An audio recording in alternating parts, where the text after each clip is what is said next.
Olá, seja muito bem-vindo. Começa agora o JR Entrevista. Hoje a nossa conversa é com o senador Dr. Irã, do PP de Roraima. Vamos falar sobre a atuação do senhor no parlamento e também, claro, sobre política. Senador, seja muito bem-vindo ao JR Entrevista. Olá, Tiago. Quero saudar a todos e agradecer pelo convite. Uma honra estar aqui. Bom, gostaria de começar falando sobre a presidência do senhor numa comissão, que é a Comissão de Transparência, Governança, Fiscalização e Controle e também Defesa do Consumidor, né, que fiscaliza também importantes atos do governo federal. Como que o senhor pretende atuar à frente dessa comissão?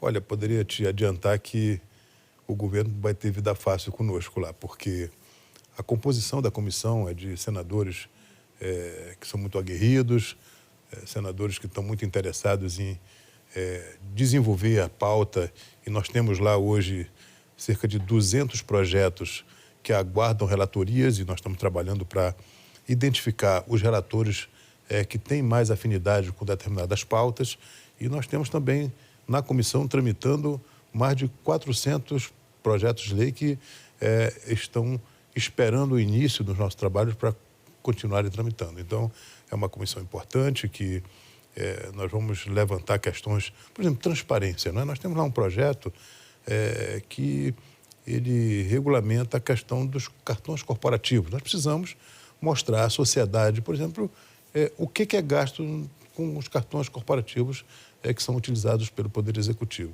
Isso é um exemplo, mas nós vamos, no decorrer da nossa conversa, te dar mais exemplos do nosso trabalho. Senador, e como que foi a composição para a oposição ficar no comando dessa comissão, né, já que dessa vez vocês participaram da composição que elegeu o senador Davi Alcolumbre para mais 2 anos à frente do Senado Federal? Como que ficou essa composição? O senhor acha que a oposição fez certo em não indicar um candidato próprio, como ocorreu na eleição anterior, e assim ficou fora do comando das comissões? Ficou. Eu acho que foi uma decisão mais inteligente, mais sensata, de forma que hoje nós ocupamos posições importantes, como a Comissão de Direitos Humanos, com o senador Damares. O senador Flávio Bolsonaro vai presidir a Comissão de Segurança Pública, muito importante.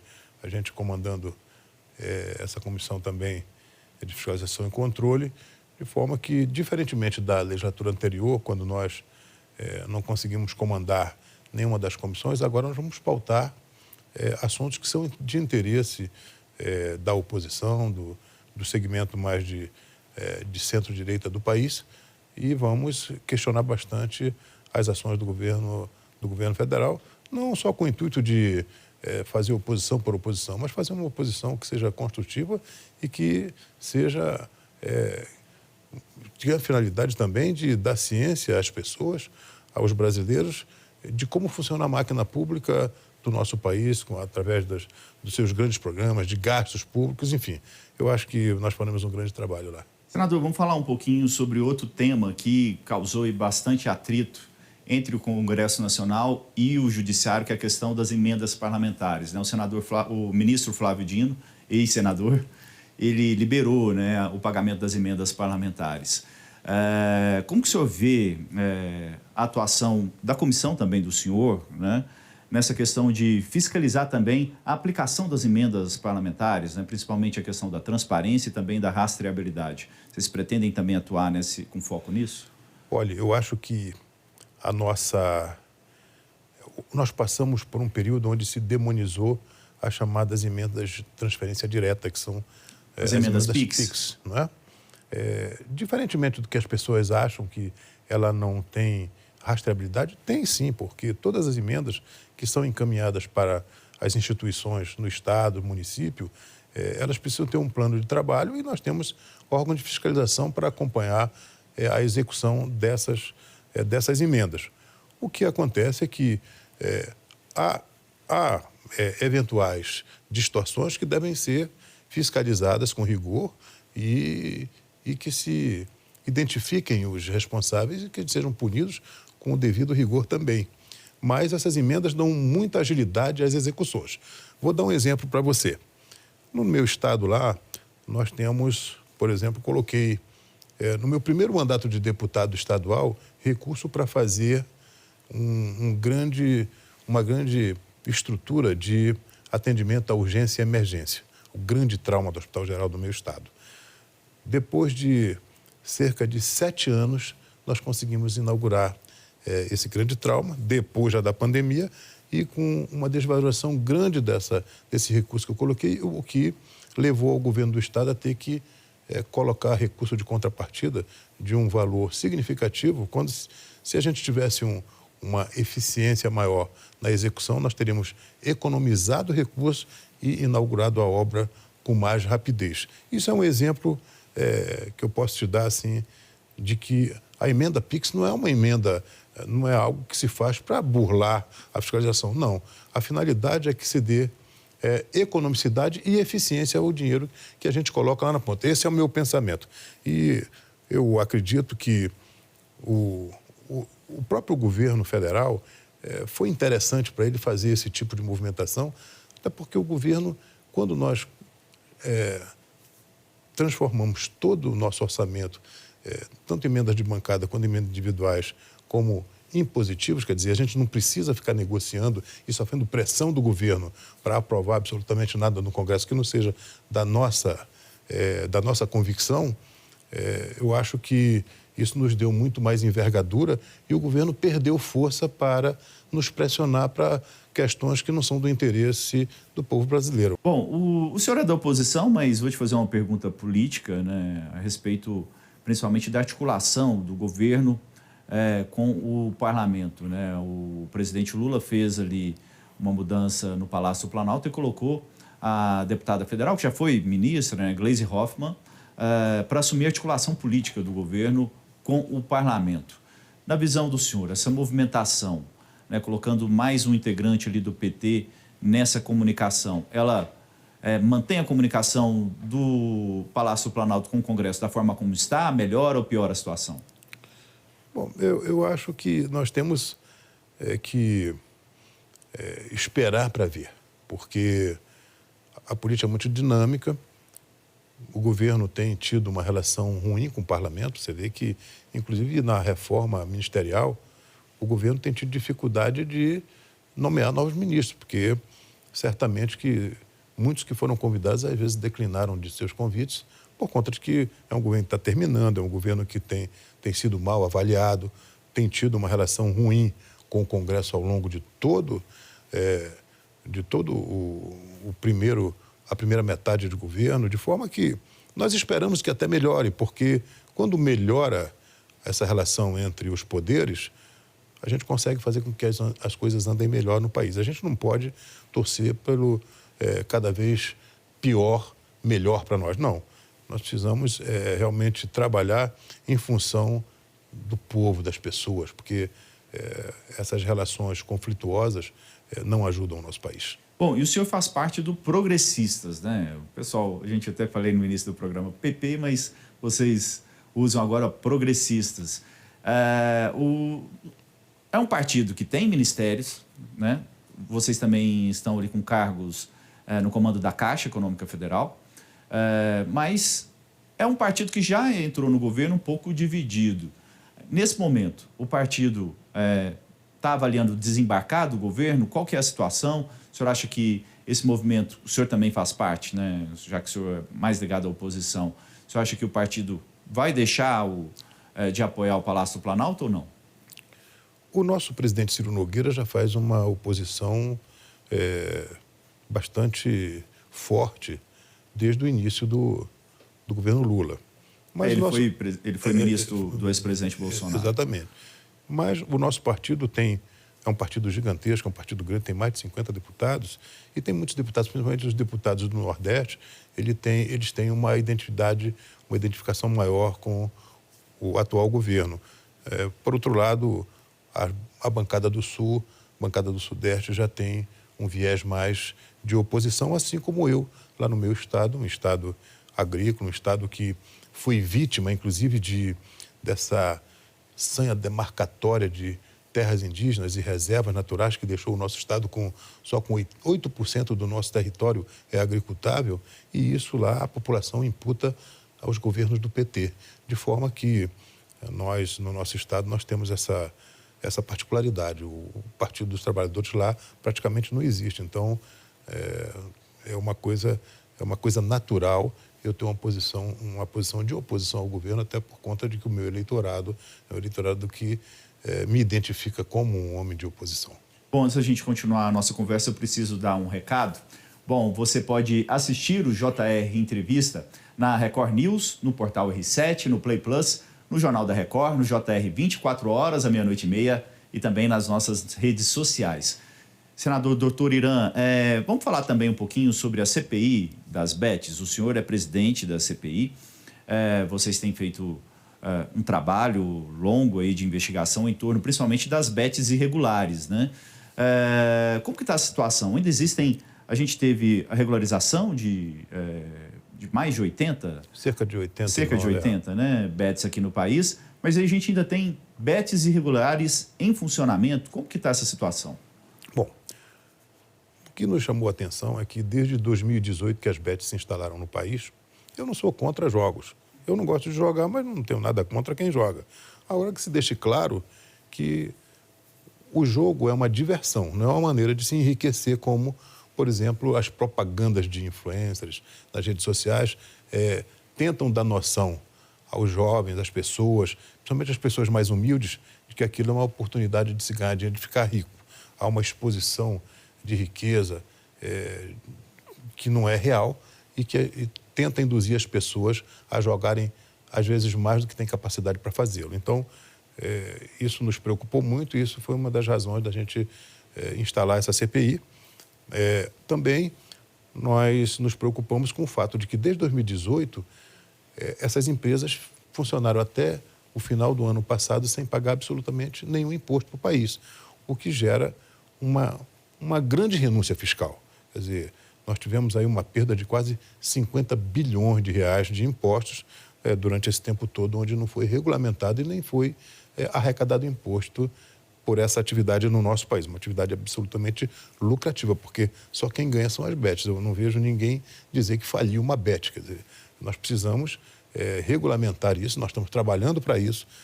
Essas 80 já estão regulamentadas, já pagaram suas outorgas, certamente vão pagar seus impostos, nós vamos trazer para dentro do governo brasileiro esses recursos para serem utilizados em infraestrutura, em melhorias na saúde, enfim. E também precisamos formatar políticas de publicidade para proteger as pessoas, porque nós temos muitas pessoas nesse país adoecendo por conta de ludopatia. Com relação às irregulares, o que na visão de vocês, senadores, vocês podem propor para que possa ser feito com relação aos irregulares, né? O que está dentro da lei, pagando os tributos, é uma situação, né? Agora, irregular é outra. Hoje nós tivemos na nossa comissão a presença do secretário nacional da Receita Federal.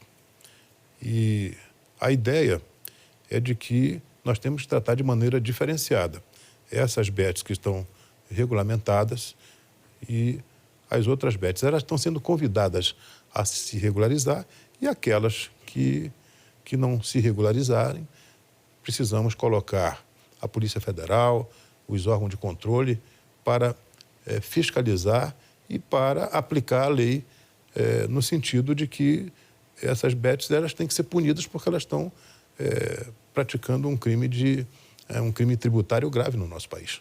Bom, senador, vamos voltar a falar de política, né? A gente tem em andamento, a gente também não sabe exatamente, porque a expectativa é de que fosse feita uma reforma ministerial mais ampla no governo do presidente Lula. Nesse momento a gente teve mudanças ali na articulação política e também no Ministério da Saúde. O senhor acha possível que o PP, por exemplo, passe a ocupar mais pastas? O senhor vê a possibilidade também de outros partidos do chamado Centrão também ocupar mais pastas ou há um impasse nesse momento?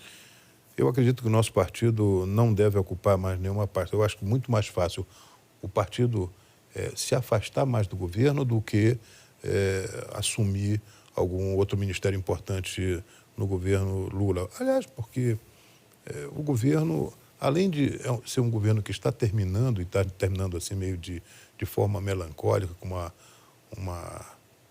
uma aprovação em claro declive, você tem visto que essa reforma tem sido ela tem sido feita assim a passos de tartaruga, porque o governo não tem encontrado quadros em outros partidos da base que queiram encarar esse desafio de assumir o ministério. Por isso é que nós tivemos aí uma reforma ministerial só com o Partido dos Trabalhadores. Eu acho que o governo vai sentir dificuldade de fazer essa reforma agregando mais partidos para a sua base. E falando da continuação desse cenário para o ano que vem, 2026, quando a gente vai ter novas eleições presidenciais, também para o Senado, né, e também para governadores, deputados, como que está se desenhando as alianças? Vamos colocar aí o presidente Lula sendo um candidato à reeleição, que é o que tudo indica. Como está se desenhando, né? Como que o senhor vê aí a organização da oposição, por exemplo? Porque, por exemplo, o ex-presidente Jair Bolsonaro ainda se coloca como candidato e não pretende deixar de disputar, né? Só se ele for continuar impedido. Hoje ele é impedido pela Justiça Eleitoral, né? Ele está com os direitos políticos dele inelegível por 8 anos. Como que o senhor vê esse cenário todo? O presidente Bolsonaro, ele mantém a sua candidatura e, na iminência do presidente Bolsonaro continuar inelegível, acho que nós temos grandes quadros no segmento dos conservadores, da direita do país, como Ronaldo Caiado, como o próprio governador de São Paulo, nosso governador Tarcísio, que podem se colocar aí com grande chance de Quais nomes? O nome mais forte, na opinião do senhor, é realmente do governador de São Paulo, do Tarcísio de Freitas? Eu acredito que tanto o Tarcísio como o governador Caiado têm sido governadores muito bem avaliados e que podem... E a possibilidade do ex-presidente Jair Bolsonaro indicar alguém da família dele, um dos filhos ou esposa? Olha, eu acho que nós temos que ter maturidade para sentarmos todos à mesa e tentarmos encontrar um nome de consenso para não fragmentar esse movimento conservador do país, porque isso nos enfraquece nas próximas eleições. Espero que nós possamos ter maturidade para encontrar o nome mais adequado. Eu acho que os dois candidatos assim que a gente sabe que tem interesse e que se colocam, eles dois têm todas as prerrogativas e qualidades e são muito bem avaliados no seu estado e podem ser bons presidentes do nosso país, a meu juízo. Vamos aguardar, nós temos aí novidades, nós estamos trabalhando muito, não sei se você sabe, essa semana mesmo nós estamos tratando de uma federalização entre o Progressista e a União Brasil, que se essa federalização ela se tornar realidade, nós teremos um bloco partidário gigantesco. Isso terá uma influência muito grande na próxima disputa eleitoral do próximo ano. Bom, o senador Dr. Irã faz uma avaliação importante do cenário político para as próximas eleições e defende que a oposição precisa ter um candidato único para chegar mais forte em 2026. O JR Entrevista vai para um rápido intervalo e na volta a gente continua o bate-papo com o senador Dr. Irã, do PP. Continue com a gente. Estamos de volta com o JR Entrevista. Aqui com a gente o senador Dr. Irã, do PP de Roraima. Senador, o senhor é médico, né? Eu acabo de dizer, especialista em oftalmologia. Isso. Correto? E o senhor vem criticando bastante a atuação do governo federal com relação ao combate à dengue, né? A gente teve um número de casos muito grande. Como que o senhor acompanha essa mudança agora no Ministério? Saiu a Nízia Trindade, que estava à frente do Ministério por pouco mais de 2 anos, e entra o ministro Alexandre Padilha, né, que estava na articulação política e foi para o Ministério da Saúde. Há uma expectativa de melhoria nessa área, na visão do senhor, ou não? O governo falhou porque a dengue é uma endemia que ela acontece todo ano e ela é sazonal. Nós sabemos mais ou menos a época que ela recrudesce, que aumentam os casos de transmissão da doença. E o governo não fez nenhum tipo de mobilização para tentar se antecipar a esse surto que está acontecendo, que está aumentando no nosso país com a questão das chuvas, enfim, da sazonalidade. A gente espera... E tem também de períodos, né? Cada quantos anos que normalmente se cresce muito o número de casos? Normalmente, quando cresce muito por conta das chuvas. Normalmente, 2, 3 anos, a gente tem um surto, uma recrudescência de transmissão. Mas também é um ciclo viral, né?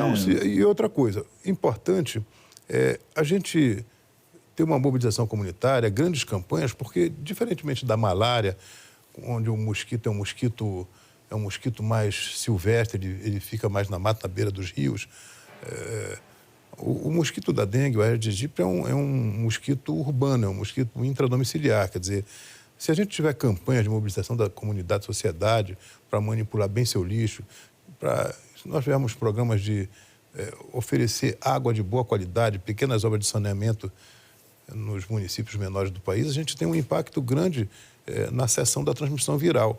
E essa semana mesmo eu falei que o governo, ao extinguir a FUNASA no primeiro dia da gestão, causou um hiato, causou um espaço vazio nesses programas de pequenas obras de saneamento, de perfuração de poços, de fornecimento de água de qualidade para as pessoas de baixa renda. E isso aumenta os criadores, aumenta os recipientes onde se prolifera o Aedes aegypti. Então, o governo precisa realmente ter mais compromisso com o combate de endemias, que não é só uma responsabilidade federal, é uma responsabilidade tripactuada entre Estado, município e federação, mas eu espero que o novo ministro Padilha, que é médico, que tem conhecimento da matéria, ele possa instituir políticas mais eficientes para combater a transmissão dessas endemias, que são endemias que a gente já conhece há tanto tempo que a gente não consegue diminuir a incidência de casos no nosso país. É impressionante como a gente perde essa guerra para o mosquito há muitos anos, né, Sem senador? dúvida. Falar sobre um outro assunto para a gente encerrar o programa, que é a questão da imigração de venezuelanos em Roraima, né? A gente sabe que a principal entrada de venezuelanos no país é ali por Pacaraima, que está pouco mais de 100 quilômetros, né? 220 quilômetros. 220. Nossa capital. E a situação continua, né? Já é uma situação que a gente tem acompanhado aí há cerca de 5, 6 anos, pelo menos, que ela voltou a ficar mais intensa, essa imigração. Como está a situação no momento? Como está a situação no estado do senhor com relação aos serviços públicos, que a gente sabe que tem sempre ali uma pressão sobre os serviços públicos por conta da imigração? Como vocês estão acompanhando essa crise humanitária lá na região? Bom, desde no final de 2016, eu já levava lá o ministro Ricardo Barros para ver, ele era ministro da Saúde, eu levei o ministro Ricardo para ver o impacto da imigração nos serviços de saúde do meu estado. Eu sou médico, então puxei um pouco a brasa para minha sardinha. Mas desde lá, a coisa se agravou e nós temos hoje entrando cerca de 500, 600 venezuelanos diariamente na nossa fronteira. Uma parte dessas pessoas entra pela Operação Acolhida, que tem 11 abrigos lá, com em média 600, 700 pessoas nesses abrigos. A outra parte entra por Pacaraima, que é uma fronteira seca, que você sabe, e essas pessoas ficam... Eu conheço lá a região, já estive lá fazendo reportagens. Então, você vê, as pessoas ficam lá nas marquises das lojas, elas vão para Boa Vista, para a capital, e ficam ao redor da nossa rodoviária interestadual. E a situação de muita fragilidade, ela gera criminalidade, ela gera uma sobrecarga do nosso serviço de saúde, nas nossas escolas. A nossa penitenciária tem mais de 500 venezuelanos já condenados por crimes no nosso estado. E vou dizer uma coisa mais grave para você. Nós temos crime organizado na Venezuela, nós temos uma facção que é muito violenta na Venezuela, se chama Trem de Aragua. E essa organização criminosa, ela vem para o Brasil porque a nossa lei de imigração é uma lei muito frágil, é uma lei muito permeável. Se você resolve emigrar para o Brasil e você perde seus documentos, quando você entra na Operação Acolhida, a Polícia Federal te pergunta assim, como é o seu nome? Aí você diz, olha, o meu nome é Francisco. Quantos anos você tem? Eu tenho 40. Como é o nome da tua mãe? Maria. Do teu pai? José. Ali nasce uma outra pessoa. Você não tem nenhum controle da vida pregressa daqueles que estão entrando no nosso país. E, com isso, muitos faccionados vêm para o Brasil e se incorporam aqui a organizações criminosas que existem lá no nosso estado, existem no Amazonas, de forma que aumenta-se a criminalidade, as demandas na nossa maternidade são Olha, a metade dos bebês que nascem na nossa maternidade são venezuelanos, filhos venezuelanos. Nós temos aí uma ocupação maciça de venezuelanos nas nossas vagas de emprego no setor de serviço, que é o que mais emprega, de forma que o sofrimento de Roraima em relação a esse governo tirano que permanece e se perpetua na Venezuela é algo inominável. Eu acho que você devia fazer mais uma visita lá, porque você vai ficar muito sensibilizado com o que você vai ver. A situação lá é sempre difícil, né? Tanto dos venezuelanos que chegam, né? Muitas pessoas necessitadas. Claro, acabam entrando criminosos também infiltrados. E também da população, né, senador? Uma situação bem complicada lá. Sem dúvida, sem dúvida. E, mesmo assim, o nosso estado ainda é o estado que mais cresce na federação, o maior aumento de PIB nós conseguimos regularizar a questão das nossas terras, nós estamos terminando agora a nossa linha de transmissão que vem de Tucuruí e vai nos interligar ao Sistema Nacional de Energia, nós regularizamos a questão de servidores do ex-território, enfim, o nosso estado, ele, apesar de todas essas dificuldades, ainda é um estado que tem índices muito positivos para apresentar ao país. Eu acho que isso é fruto de muito trabalho.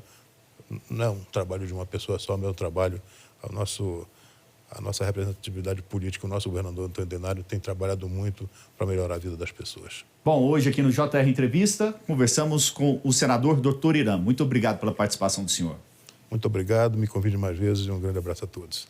Bom, o JR Entrevista fica por aqui. Lembrando que você pode assistir ao programa na Record News, no portal R7, no Play Plus, no Jornal da Record, 24 horas, à 00:30, e também nas nossas redes sociais. Muito obrigado pela companhia. Até a próxima. Até logo. Tchau.